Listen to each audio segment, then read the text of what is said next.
Cuarto, en su obra Estudio sobre la historia de la muerte en Occidente, sumamente interesante y con abundancia de material, Philippe Ariès se esfuerza en presentar a sus lectores una expresiva imagen de los cambios que ha experimentado el comportamiento del hombre occidental con respecto a los moribundos y su actitud ante el hecho de morir. Pero este autor sigue entendiendo la historia como mera descripción. Va alineando las imágenes una tras otra y muestra a grandes rasgos el cambio de forma experimentado, lo cual es interesante y estupendo, pero no explica nada. La selección que hace Ariès de los hechos se basa en una opinión preconcebida. Intenta comunicarnos el supuesto que él establece de que en épocas anteriores los hombres morían con serenidad y calma. Solo en la actualidad, da Ariès por supuesto, han cambiado las cosas. Animado de un espíritu romántico, contempla con desconfianza el presente en nombre de un pasado mejor. Con todo lo rico que es su libro en datos históricos, hay que afrontar la selección e interpretación de estos datos con gran prudencia. Cuesta trabajo seguirle cuando proclama que las novelas de la Mesa Redonda, el comportamiento de Isolda y el arzobispo Turpin constituyen una prueba de la tranquilidad con la que los hombres medievales esperaban la muerte. No nos indica que estas epopeyas medievales representan idealizaciones de la vida caballeresca, imágenes desiderativas seleccionadas, que lo que suelen transmitirnos es cómo debería ser la vida caballeresca según la opinión del autor y de su público, más que la veraz exposición de cómo era realmente. Y otro tanto cabe decir de las fuentes literarias de las que se sirve Ariès. Su conclusión es característica, muestra una idea preconcebida.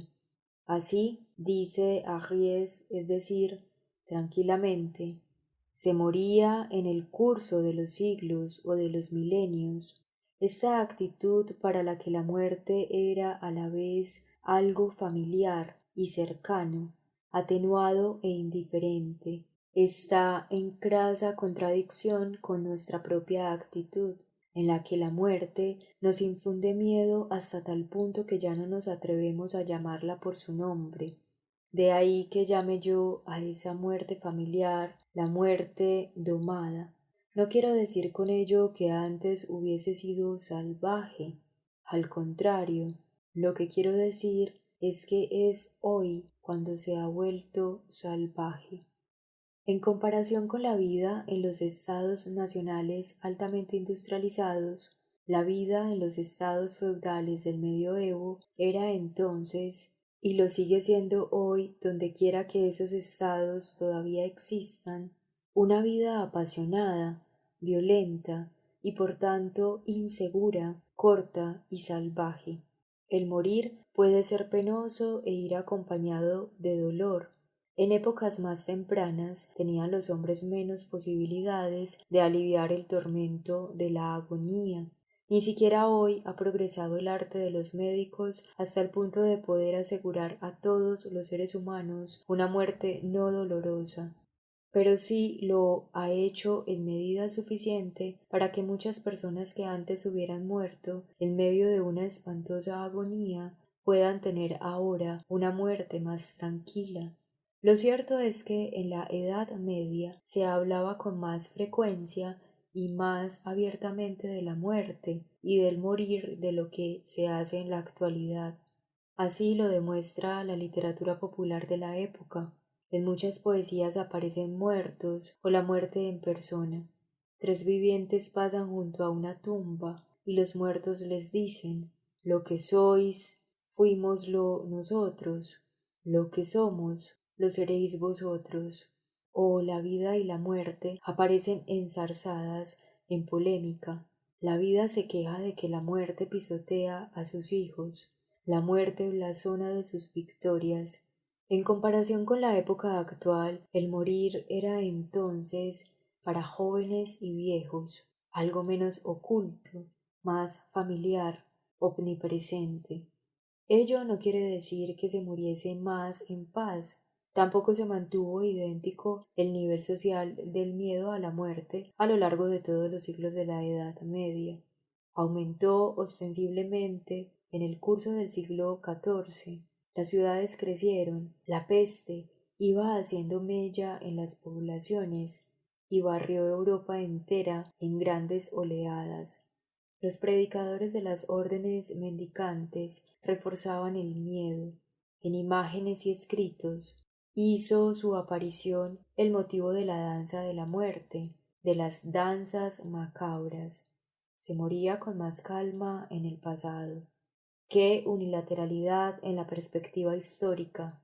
No carecería de interés comparar el nivel social del miedo a morir en nuestros días ante la contaminación del medio ambiente y la existencia de las armas atómicas con el nivel correspondiente a anteriores estadios de civilización, cuando eran menor la pacificación interna de los estados y el control de las enfermedades epidémicas y de otro tipo. Lo que en el pasado resultaba a veces reconfortante y servía de ayuda era la presencia de otras personas a la hora de la muerte, pero eso dependía de la actitud que éstas adoptaran. De Tomás Moro, canciller de Enrique VIII de Inglaterra, se cuenta que, cuando su padre, a quien había querido y venerado durante toda su vida, se hallaba en el lecho de la muerte, le abrazó y le besó en la boca. Pero se daban también casos en los que los herederos, rodeando el lecho del viejo moribundo, se mofaban y reían de él. Todo depende de las personas. Como sociedad, la Edad Media se presenta como una era sobremanera inquieta. La violencia era un hecho cotidiano, las disputas más enconadas, la guerra era antes la regla, la paz antes la excepción. La peste y otras pandemias barrían la faz de la tierra. A millares morían en medio del dolor y la inmundicia, hombres, mujeres y niños, sin ayuda ni consuelo.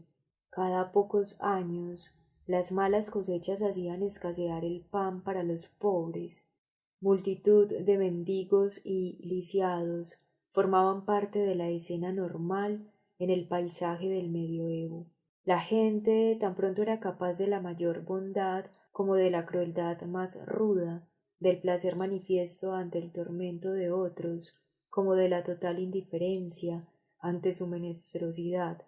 Los contrastes eran más duros que hoy, contrastes entre la satisfacción desenfrenada de los apetitos y el arrepentimiento, el ascetismo y la penitencia inmoderados, bajo la presión del terrible miedo al pecado, contrastes entre el boato de los señores y la miseria de los pobres, el miedo ante el castigo después de la muerte, el miedo por la salvación del alma se apoderaba a menudo y sin aviso de pobres y ricos.